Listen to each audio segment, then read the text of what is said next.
สบายดีท่านผู้ชมที่นับถือและฮักแพง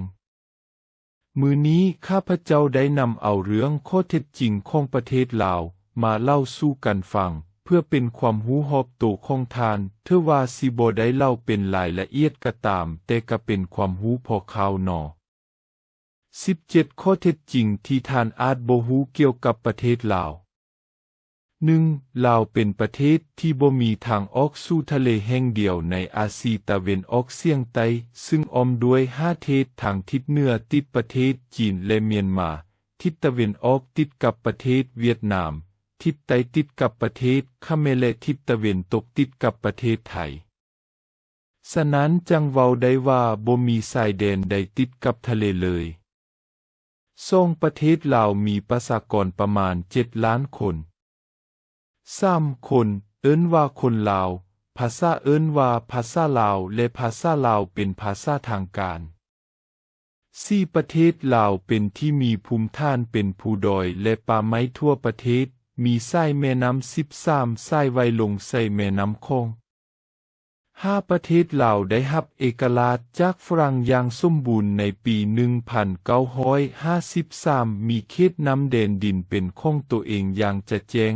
มีรัฐบาลของตัวเองและปกครองด้วยระบบสิริประชาธิปไตยโดยมีพระมหากษัตริย์เจ้าชีวิตเป็นประมุขของชาติมีกองทัพแห่งชาติเป็นของตัวเอง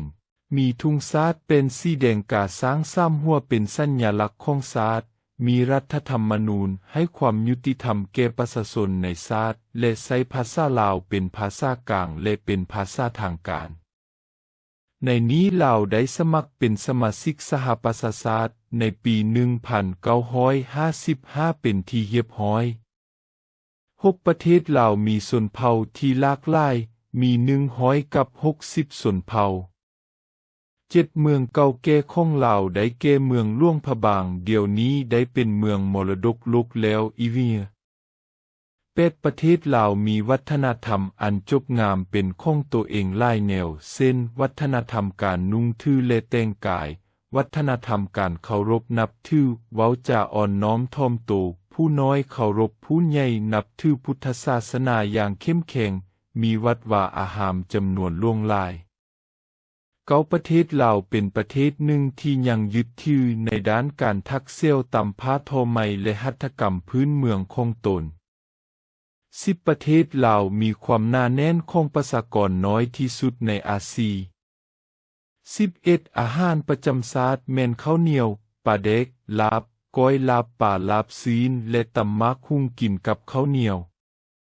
12ประเทศลาวได้รับผลกระทบอย่างล่วงหลายจากระเบิดบ่ทันแตกเอียจากสมัยสงครามเวียดนาม13ประเทศลาวเป็นสมาชิกของสมาคมอาเซียน1ใน10ประเทศ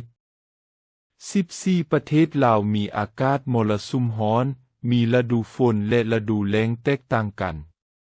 15ประเทศลาวอุดมสมบูรณ์ไปด้วยชีวภาพนาสายพันธุ์ซึ่งมีสายพันธุ์เฉพาะของแต่ละท้องถิ่นภายลาวหมายถึงทรัพย์ในดินสิ้นในน้ำของลาว